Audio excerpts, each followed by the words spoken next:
ছোট্ট সোনামণিরা, তোমরাও যদি ফাতেমা ওমরের সাথে ইসলাম শিখতে চাও তাহলে এক্ষুনি আমাদের চ্যানেলটি সাবস্ক্রাইব করে দাও। রসুলপুর মহল্লায় মাহাতাব নামের এক মাংস বিক্রেতা বাস করত। ওই মহল্লাতে মাহাতাব মিয়া ছাড়া আর কেউ মাংস বিক্রি করতো না। তাই ওই মহল্লায় যখনই কারো মাংসের দরকার হতো তখনই তারা মাহাতাবের মাংসের দোকানে চলে আসতো। আসসালামু আলাইকুম আব্দুর রহমান ভাই, ছেলেরে নিয়া মাংস কিনতে আইছেন বুঝি? ওয়ালাইকুম আসসালাম। হ্যাঁ মাহতাব ভাই, ছেলে মেয়ে দুজনই বায়না ধরেছে আজ ওরা ওদের মায়ের হাতের স্পেশাল কষা মাংস খাবে, তাই তোমার দোকানে চলে এলাম মাংস নিতে। খুব ভালো করছেন আব্দুর রহমান ভাই, আজকের মাংসগুলো কিন্তু খুবই ভালো হইব। তা কিসের মাংস দিমু আপনারে ভাই? বাবা ওমর, কিসের মাংস খাবে? গরুর মাংস নাকি খাসির মাংস? আব্বুজান, আমরা তো প্রায় গরুর মাংস খাই, কিন্তু অনেক দিন হলো খাসির মাংস খাওয়া হয় না। আজকে এক কাজ করি আব্বুজান, খাসির মাংস নিয়ে যাই। হ আব্দুর রহমান ভাই, আজকের খাসিটা একদম দেশি খাসি, খুব ভালো মাংস হইব। তা কয় কেজি দিমু ভাই? মাহতাব ভাই, তুমি এক কাজ করো, 3 কেজি খাসির মাংস দাও। রোজ রোজ তো আর তোমার দোকানে মাংস কিনতে আসতে পারি না, তাই একটু বেশি করেই মাংস নিয়ে যাচ্ছি। যতটুকু লাগে খাবো, আর বাকিটা ফ্রিজে রেখে দেবো। আচ্ছা আচ্ছা ঠিক আছে, আমি এখনই দিতাছি। এই বলে মাহাতাব মিয়া 3 কেজি খাসির মাংস মাপতে শুরু করলো। কিন্তু সে 2.5 কেজি খাসির মাংস দাড়িপাল্লায় দেওয়ার পরেই হঠাৎ করে আধা কেজির একটা পাথর দাড়িপাল্লার মাংসের নিচে রেখে দিল। ভাই, দাড়ি পাল্লার দিকে একটু তাকান, একদম ঠিকঠাক আপনারে 3 কেজি মাংস দিতাছি। আমার এখানে ওজন একদম বরাবর পাইবেন, কোনো ভেজাল নাই ভাই। হ্যাঁ হ্যাঁ মাহতাব ভাই, ওজন একদম ঠিক আছে। আর ওজন তো ঠিক থাকতেই হবে, কারণ ওজনে কম দিলে কিয়ামতের দিন আল্লাহ নিজের গায়ের গোশত কেটে সেটা পূরণ করে দেবেন। আচ্ছা, তুমি একটা ব্যাগে করে ভালো করে প্যাক করে দাও, আমি পকেট থেকে টাকাটা বের করছি।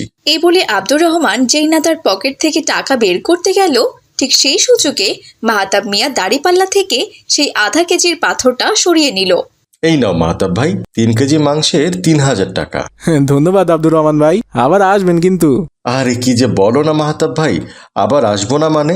এই মহল্লায় তোমার মাংসের দোকান ছাড়া কি আর অন্য কোনো মাংসের দোকান আছে? মাংস কিনতে হলে তো তোমার দোকান থেকেই কিনতে হবে। তাহলে এখন আমরা আসি ভাই, আসসালামু আলাইকুম। ওয়ালাইকুম আসসালাম। এরপর আব্দুর রহমান তার ছেলেকে নিয়ে সেখান থেকে চলে গেল। তখন মাহতাব মিয়া বলল, খুব ভালো একটা ব্যবসার আইডিয়া পাইছি, মানুষ ঠকানো ব্যবসা। এমনিতেও মাংসের এখন খুব দাম, মাংস বিক্রি কইরা আর কত টাকাই লাভ করা যায় বলো?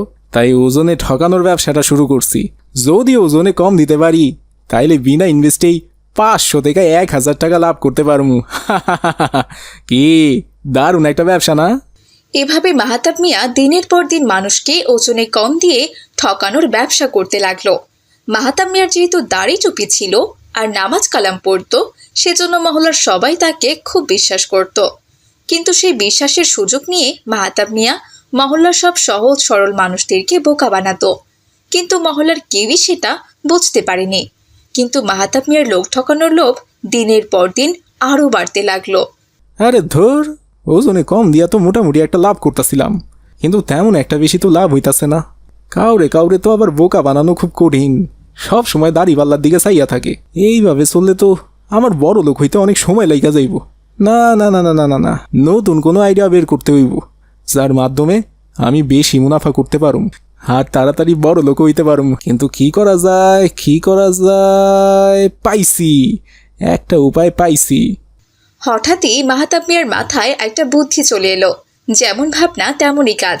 সে চলে গেল এক মুরগির খামারির কাছে।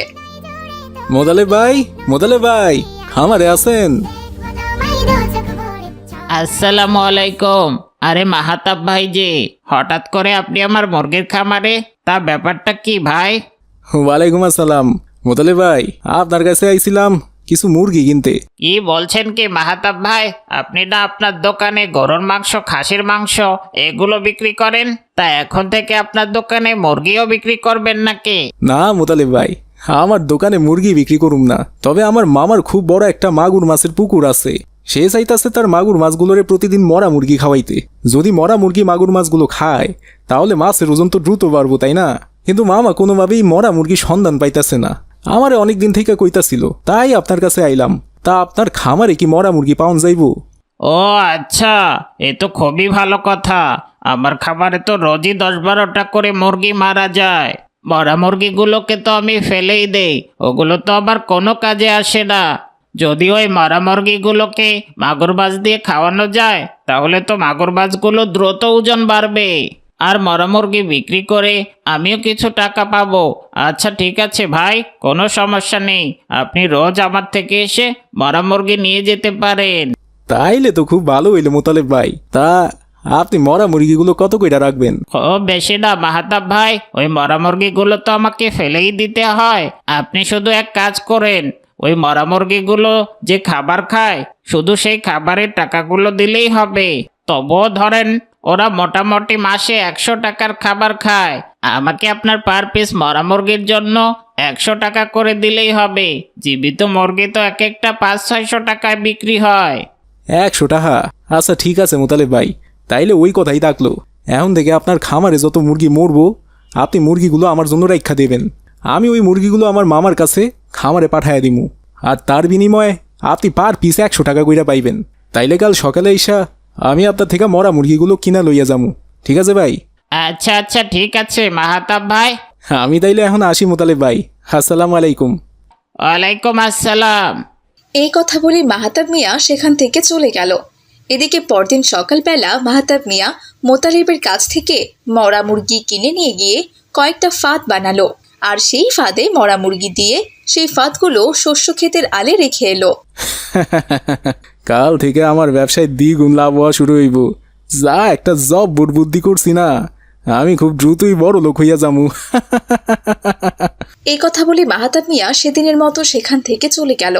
পরদিন সকালবেলা মাহাতাব মিয়া ঘুম থেকে উঠে সেই শস্য ক্ষেতের আলে চলে এলো, আর এসে দেখলো তার 2-3টা ফাঁদে শিয়াল আটকা পড়েছে।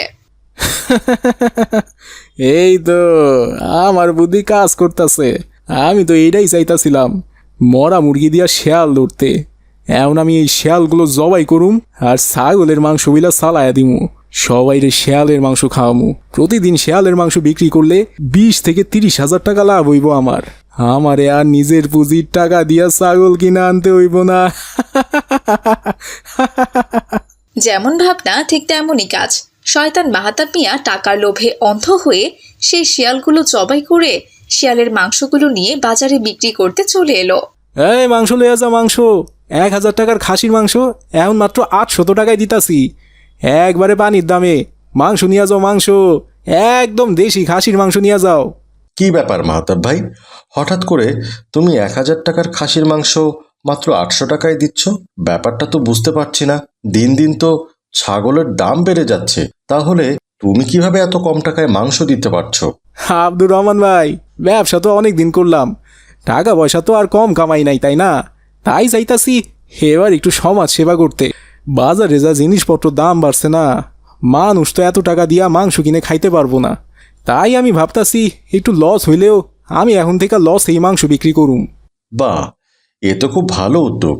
মাশাল্লাহ, তোমার এই উদ্যোগকে আমি সাধুবাদ জানাই। তোমার মতো যদি সকল ব্যবসায়ীরা চিন্তা করত তাহলে দেশের দ্রব্যমূল্যের দাম এত বেশি করে বাড়তো না, গরিব মানুষরাও মাংস কিনে খেতে পারত। তুমি ভাই মাংস কেজি প্রতি 200 টাকা কমিয়েছ, এতে অনেক মানুষের উপকার হবে। হ আব্দুর রহমান ভাই, তা এখন বলেন আপনারে কত কেজি মাংস দিমু? তাড়াতাড়ি নিয়ে যান, মাংস আবার কম দামে পাইলে সব মাংস শেষ করে দিব। ঠিক আছে মাহতাব ভাই, আমি তাহলে আজ আর খুব একটা বেশি মাংস নেব না, আমাকে ওই কেজি 2 মাংস দিলেই হবে। এরপর মাহাতাব মিয়া যখন আব্দুর রহমানকে 2 কেজি মাংস দেওয়ার জন্য মাপ দিচ্ছিল, ঠিক তখনই সেখানে মোতালেব মিয়া তার মরা মুরগিগুলো নিয়ে চলে এলো। আরে মাহাতাব ভাই, ব্যাপারটা কি? হ্যাঁ, আজকে আপনি আমার খামারে যাননি কেন?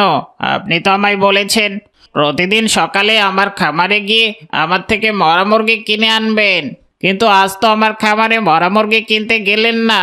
এই মরা মুরগিগুলো কি করব সেটা নিয়ে খুব বড় বিপদে পড়ে গিয়েছিলাম, তাই বাধ্য হয়ে আমি নিজেই আপনার দোকানে চলে এলাম এই মরা মুরগিগুলো দিতে। এই নিন ভাই আপনার মরা মুরগি। আরে এইসব কি কইতাছেন মোতালেব ভাই? আমি আবার কখন আপনারে কইলাম যে আমি আপনার থেকে মরা মুরগি কিনবো? আপনি মনে হয় ভুল জায়গায় এসে পড়ছেন ভাই। আমি কখনোই আপনার কাছ থেকে মরা মুরগি কিনতে চাইনি। হ্যাঁ, আপনার বাড়িতেও আমি কখনো যাই নাই। আরে ভাই, আপনি আচ্ছা লোক তো। গত পরশুদিনই তো আপনি আমার সাথে গিয়ে ডিল করে এলেন, আর কাল সকালে গিয়েও তো মরা মুরগি কিনে নিয়ে এলেন। আপনি তো আমায় বলেছিলেন আপনার কোন বাবাকে নাকি আমার এই মরা মুরগিগুলো কিনে দিবেন। তার নাকি একটা মাগুর মাছের খামার আছে, এই মরা মুরগিগুলো তিনি মাগুর মাছকে খাওয়াবেন। আর আজকেই কিনা আপনি কথা উল্টে ফেলছেন। হঠাৎ করে আপনার ব্যবহার এমন পাল্টে গেল, আমি তো কিছুই বুঝতে পারছি না ভাই। আর আপনি এমন আমতা আমতা করে কথা বলছেন কেন? আপনাকে দেখে তো মনে হচ্ছে আপনি খুব ভয় পাচ্ছেন। মোতালেবের মুখে মরা মুরগির কথা শুনে আব্দুর রহমান বলল, কি ব্যাপার মাহতাব ভাই, তুমি মোতালেব ভাইয়ের কাছ থেকে মরা মুরগি কিনেছ? তুমি জানো না ইসলাম ধর্মে মরা মুরগি খাওয়া হারাম? সেটা তুমি মাছকে খাওয়াও আর যাকেই খাওয়াও, মরা জীবকে মাটির নিচে পুঁতে রাখতে হয়। আর তুমি কি না মোতালেব ভাইয়ের কাছ থেকে কিনে নিয়ে যাওয়া মরা মুরগিগুলো কিনে এনেছো? তোমার বিষয়টা তো কিছুই বুঝতে পারলাম না ভাই। কালকে তুমি মরা মুরগি কিনতে গিয়েছিলে, আজ আবার 1000 টাকার খাসির মাংস 800 টাকায় বিক্রি করছো। এগুলো আবার মরা মুরগির মাংস না তো ভাই? আরে না না আব্দুর রহমান ভাই, এইগুলো মরা মুরগির মাংস হইতে যাইব কেন? এইগুলো দেখা কি মরা মুরগির মাংস বইলা মনে হইতাছে? মুরগির মাংস কি দেখতে এমন হয় ভাই? মাহতাব মিয়া যখন এসব কথা বলছিল ঠিক তখনই সেখানে ওমর চলে এলো আর বলল, হ্যাঁ আব্বুজান, মাহতাব চাচা ঠিক কথাই বলেছেন। এই মাংসগুলো মরা মুরগির মাংস না, তবে এই মাংসগুলো খাসির মাংসও না। কি বলছো বাবা ওমর, এগুলো তাহলে কিসের মাংস? আব্বুজান, এগুলো কিসের মাংস আপনাকে তাহলে দেখাচ্ছি। এই দেখুন, মোবাইলে সব রেকর্ড করে রেখেছি। মহল্লাবাসী, আপনারাও দেখেন। তারপর ওমরের মোবাইলে সবাই দেখল যে মাহতাব মিয়া সেই মরা মুরগিগুলো একটা ফাঁদের ভেতরে রেখে ক্ষেতের আলে রেখে আসছে। আবার পরদিন সকালবেলা গিয়ে দেখে সে ফাঁদের ভেতরে কয়েকটা শিয়াল আটকা পড়েছে। তারপর সেগুলো জবাই করে সে বাজারে এনেছে বিক্রি করতে। দেখলেন তো মহল্লাবাসী, এটাই হচ্ছে মাহতাব চাচার আসল রূপ। সে আমাদের চেয়েছিল খাসির মাংসের কথা বলে শিয়ালের মাংস খাওয়াতে, কারণ তার অনেক বেশি টাকা দরকার। সে এতদিন যে টাকা আয় করত তা দিয়ে তার পোষাতো না। যদিও এর আগেও সে মাংস ওজনে কম দিয়েছে, এখন সে আবার নতুন ফোন দিয়ে এঁটেছে। এখন আপনারাই বলুন মহল্লাবাসী, এই লোভী মাংস বিক্রেতার কি শাস্তি হওয়া উচিত? হায় হায় হায়, এইটা আমরা কি দেখলাম? তুই তাহলে এত বড় কালপিট মাহতাব। এতদিন অনেকেই আমাকে বলেছিল তুই ওজনে কম দিস, কিন্তু আমি সেটা বিশ্বাস করিনি। কারণ তুই দাড়ি টুপি পরিস, আবার মাঝে মধ্যে নামাজ কালামও পড়িস। তুই যে এমন কাজ করতে পারিস সেটা তো আমার বিশ্বাসই হতো না। আজকে যেটা ওমর দেখলো আর মোতালেব যেমনটা বলল, তার মানে তুই একটা পাক্কা শয়তান। তোর মতো শয়তান লোকের এই মহল্লায় থাকার কোনো অধিকার নেই। আব্দুর রহমানের মহল্লাবাসী সবাই মাথা নেড়ে সায় দিল।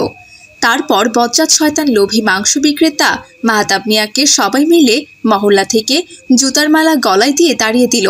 এভাবেই সেই লোভী মাংস বিক্রেতা মাহতাব মিয়ার হাত থেকে রসুলপুর মহল্লা রক্ষা পেল। রসুলপুর মহল্লায় মাহতাব নামের এক গরিব লোক বাস করত। মাহতাবের সংসারে তার স্ত্রী আর এক মেয়ে ছিল। মাহতাব মিয়া ওই মহল্লারই রমজান ব্যাপারীর বাড়িতে কাজ করত। সেখানে কাজ করে মাহতাব মিয়া যা টাকা পেত তা দিয়ে কোনোভাবে তার সংসার চালাতো। ব্যাপারী সাহেব, আপনার বাসায় যে কাজ ছিল সমস্ত কাজ শেষ করছি। আজ আমার একটু তাড়াতাড়ি যেতে দিতে হইব। এখান থেকে বাজারে যামু, বাড়ির জন্য কিছু চাল ডাল কিনে নিয়ে যাইতে হইব। বাড়িতে যে আজ খাওয়ার মতন কিছুই নাই। কি বললি? বাসার সমস্ত কাজ শেষ করেছিস? কিন্তু এই ফুল বাগানটা তো তোকে আমি সকালবেলা পরিষ্কার করতে বলেছিলাম। কই করেছিস? বাগানের ঘাসগুলো তো সবই বড় হয়ে গিয়েছে দেখছি। যাওয়ার আগে ঘাসগুলো সুন্দর করে পরিষ্কার করে দিয়ে যা।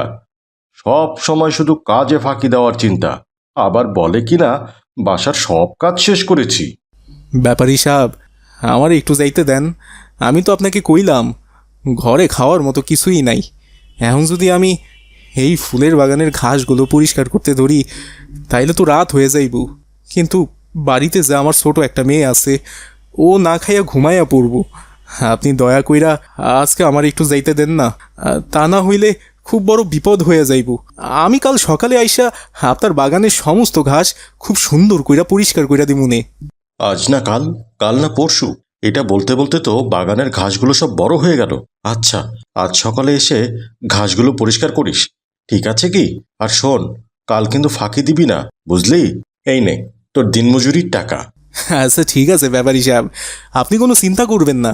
আমি কাল খুব সকাল সকাল আইসা ফুলের বাগানের ঘাসগুলো পরিষ্কার কইরা দিমুনে। এখন আসি ব্যাপারী সাহেব, আসসালামু আলাইকুম। ঠিক আছে, যা। ওয়ালাইকুম সালাম। এরপর মাহাতাব মিয়া সেখান থেকে সোজা বাজারে চলে গেল। সারাদিন সে দিনমজুরের কাজ করে 350 টাকা পেয়েছে। সেই টাকা দিয়ে চাল ডাল আর কিছু তরি তরকারি কিনে বাড়ির জন্য নিয়ে যায়। রেহেনা, রেহেনা, কোথায় গেলা তুমি? এই নাও বাজার আনছি, তাড়াতাড়ি রান্না করো। মাইশা কি ঘুমায়া পড়ছে? আসসালামু আলাইকুম। আপনি এতক্ষণে আসলেন? মেয়েটা কখন থেকে ক্ষুধা ক্ষুধা করছে, কিন্তু ঘরে তো কোনো খাবারের মতো কিচ্ছু নেই। ওকে আমি কি খেতে দেব? আর বইল না রেহেনা, কাজে ফিরতেই দেরি হইয়া গেছে। তবুও মালিক যাইতে দিতে চাইছিল না। অনেক বলে কয়ে বাজারে গিয়াছিলাম, এরপর তাড়াতাড়ি বাজার কইরা বাসায় চলে আইলাম। আচ্ছা এক কাজ করো, ব্যাগের মধ্যে 10 টাকা দিয়া জিলাপি আনছি, জিলাপিটাও মাইশারে খাইতে দাও, আমি হাত মুখ ধুয়ে আসছি। এরপর রেহেনা বেগম বাজারের ব্যাগটা নিয়ে ঘরে চলে গেল। মামা আয়শা, জিলাপিটা খেয়ে নাও, আমি ততক্ষণে রান্নাবান্না শেষ করি। রান্না হলেই তোমাকে খেতে দেব। মা, বাবা আমার জন্য জিলাপি এনেছে। আমার খুব ক্ষুধা পেয়েছিল, জিলাপিটা খেলে আমার ক্ষুধাটা একটু কমবে। কিন্তু মা, এখানে তো মাত্র 3টা জিলাপি। সব জিলাপি আমি খেলে তোমরা কি খাবে? আমাদের খাওয়া লাগবে না মা, তুমি খেলেই আমাদের হবে। তুমি জিলাপিটা খাও, আমি তাড়াতাড়ি রান্নাবান্না শেষ করে আসি। তোমার বাবা সারাদিন অনেক খাটাখাটনি করেছে, তারও ভীষণ ক্ষুধা পেয়েছে। এরপর মাহাতাব মিয়া হাত মুখ ধোয়া শেষ করে ঘরে চলে এলো। কেমন আছে আমার মেয়েটা? আসসালামু আলাইকুম আব্বুজান, আমি জিলাপি খাচ্ছি। ওয়ালাইকুম আসসালাম। মাশাআল্লাহ, খাও মা, তোমার জন্যই জিলাপিগুলো আনছি। বাবা, একটা জিলাপি তুমিও নাও না। না মা, 10 টাকা দিয়া মাত্র 3টা জিলাপিই পাইছি। একটা জিলাপি আমি খাইয়া ফেললে তোমার পেট ভরবো না। তুমি খাও মা, তুমি খাইলেই আমার খাওন হয়ে যাইব। বাবা, তুমি সব সময় এমন কথা বলো যে তুমি খেলে আমার খাওয়া হবে। আমি খেলে তোমার কিভাবে খাওয়া হবে? আমি খেলে তো আমার পেট ভরবে, তোমার পেট কি ভরবে বলো? এমন কথা আর বলো না তো বাবা। নাও নাও, এই একটা জিলাপি তুমি খেয়ে নাও। জোর করে মাইসা তার বাবাকে একটা জিলাপি খেতে দিল, আর মাহাতাব মিয়াও জিলাপিটা খেয়ে নিল। জিলাপি খাওয়া শেষ করে মাহাতাব তার মেয়ে মাইসাকে বলল, মা মাইশা, আমার উপর তোমার রাগ হয় না? আমি তো তোমারে ভালো মন্দ কিছুই খাইতে দিতে পারি না, ভালো কাপড় চোপড়ও দিতে পারি না, তবুও তুমি কখনো রাগ কইরা কিছু কও নাই, এমন কেন? কি যে বলো বাবা, রাগ করবো কেন? তুমি কি চেষ্টা কম করো বলো? তুমি তো দিন রাত পরিশ্রম করো শুধুমাত্র আমাদের ভালো রাখার জন্য, আর আমি কি না তোমার উপর রাগ করব? আল্লাহ তাআলা চাইলে একদিন ঠিক আমাদের এই কষ্টের দিন শেষ হয়ে যাবে। সেদিন আমাদের আর কোনো দুঃখ কষ্ট থাকবে না। তুমি এত কষ্ট করো, এই জন্য আমার খুব কষ্ট লাগে বাবা। আমি নামাজ পড়ি, আল্লাহর কাছে সব সময় দোয়া করি আল্লাহ যেন আমাদের সুদিন ফিরিয়ে দেন। মা মাইশা, আল্লাহ যেন তোমার কথা কবুল কইরা নেন। দুই বাবা মেয়ে যখন এসব নিয়ে গল্প করছিল, ঠিক তখনই রেহানা বেগম রান্নাবান্না শেষ করে চলে এলো। আপনাদের কি গল্প করা শেষ? গল্প শেষ হলে নেন, এবার দু বাপ মেয়ে খেয়ে নেন। অনেক রাত হয়ে গেছে, ঘুমিয়ে পড়তে হবে। এরপর তারা সবাই মিলে একসাথে খাবার খাওয়া শেষ করে ঘুমিয়ে পড়ল। কিন্তু পরদিন সকালবেলা মাহাতাবের খুবই পেট ব্যথা করলো। সে আজ আর কাজে যেতে পারছিল না, কিন্তু সে তো ব্যাপারী সাহেবকে কথা দিয়ে এসেছে কাজে গিয়ে ফুলের বাগানটা পরিষ্কার করবে। কিন্তু আজ যদি সে কাজে যেতে না পারে, তাহলে ঘরে কোনো খাবারও আসবে না, আর ব্যাপারী সাহেব খুবই রাগ করবে।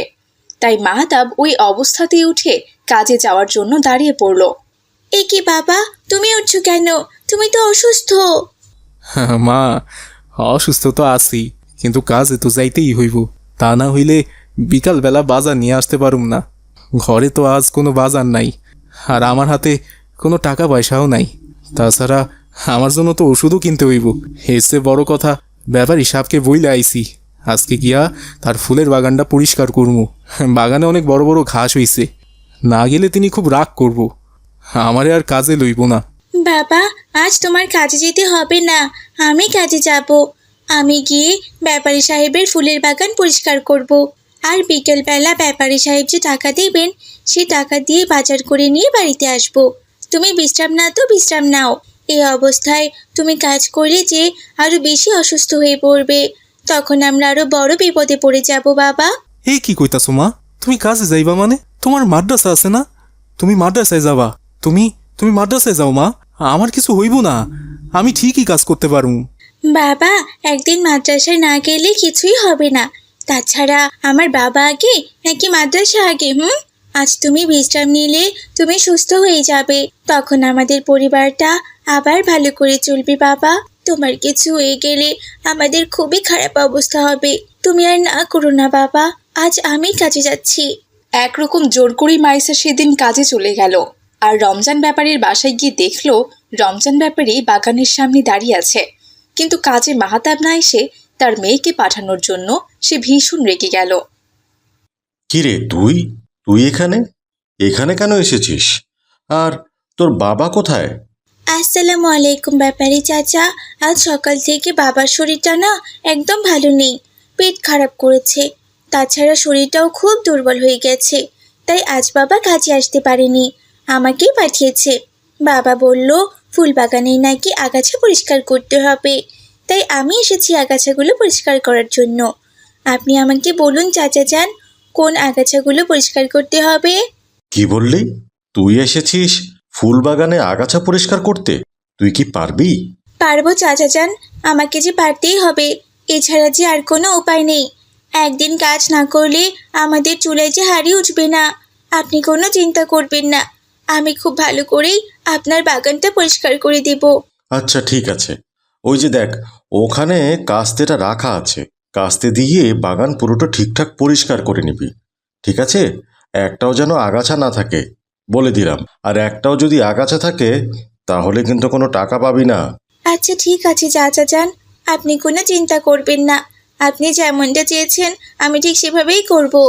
এরপর মাইসা কাস্তে হাতে নিয়ে ফুল বাগানের আগাছাগুলো পরিষ্কার করতে লাগলো। কিছুক্ষণ পর আসরের আজান শুরু হলো। আসরের আজান তো শুরু হয়ে গেল, আমাকে তো সালাত আদায় করতে হবে। এক কাজ করি, এই গাছটার নিচেই সালাদটা আদায় করে নেই, তারপর আমি আবারও কাজ শুরু করব। এরপর মাইসা অজু করে এসে সেই গাছের নিচে সালাত আদায় করতে লাগলো। তখনই সেখানে রমজান ব্যাপারীর মেয়ে মিলি চলে এলো। গাছের নিচে একটা অচেনা মেয়েকে নামাজ পড়তে দেখে সে বলল, আরে এই মেয়েটাকে, একে তো আগে কখনো আমি বাসায় দেখিনি। ও আমাদের বাগানের ভেতরে কি করছে? মিলি এসব কথা বলছিল আর তাকিয়ে তাকিয়ে দেখছিল। মাইসার নামাজ পড়া শেষ হতেই মিলি সেখানে চলে এলো আর মাইসাকে বলল, কি ব্যাপার, কে তুমি?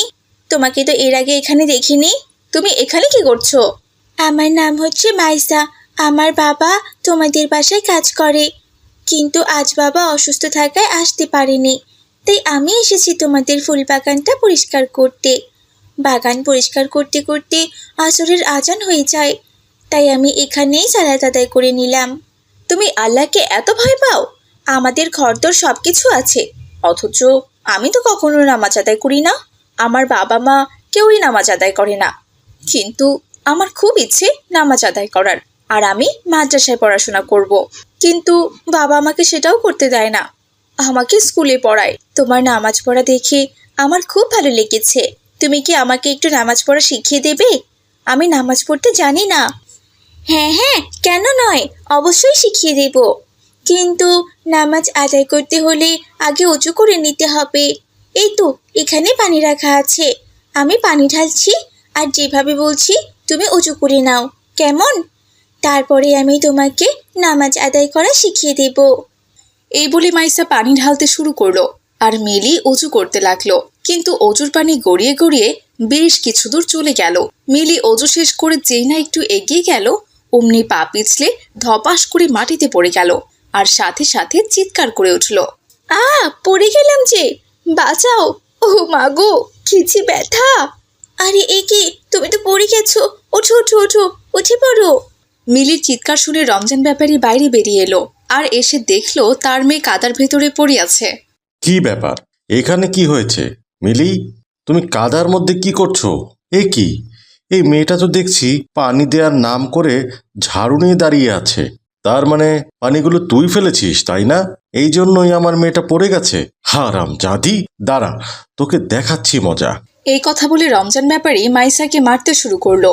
মার খেয়ে মাইসা চিৎকার করতে লাগলো। ঠিক তখনই ওই পথ দিয়ে যাচ্ছিল ওমর আর মাহাদি। রমজান ব্যাপারীকে একটা মেয়েকে মারতে দেখে ওমর আর মাহাদি সেখানে চলে এলো আর রমজান ব্যাপারীকে বলল, চাচা যান, আপনি ওকে মারছেন কেন? এ তো মাইশা, ও তো আমাদের মহল্লার মাহাতাব চাচার মেয়ে, খুবই ভালো মেয়ে, 5 ওয়াক্ত নামাজ পড়ে, মাদ্রাসায় পড়াশোনা করে, আর আপনি ওকে মারছেন? আর বলো না বাবা ওমর, এই বজ্জাত মেয়েটা আমার মেয়ে লিলিকে কাদার মধ্যে ফেলে দিয়েছে। চুপ করো তো বাবা, তুমি কোনো কথা না শুনে মাইসাকে মারতে শুরু করেছো। আমি কি একবারও বলেছি মাইসা আমাকে কাঁধের মধ্যে ফেলে দিয়েছে? চাচা, মিলি তো বলেছে মাইশা ওকে কাদার মধ্যে ফেলে দেয়নি। আপনি সত্যিটা না জেনে ওকে মারতে শুরু করেছেন। মিলি, বলো তো কি হয়েছে এখানে? ওমর ভাইয়া, আমি বাসার বাইরে এসে দেখি মাইসা বাগানের মধ্যে গাছের নিচে দাঁড়িয়ে সালাত আদায় করছে। তাই আমি ওর কাছে এসেছিলাম সালাত আদায় করা শিখে নিতে। আমাদের বাসায় তো কেউই সালাত আদায় করে না, কিন্তু আমার খুব ইচ্ছে করে সালাত আদায় করতে।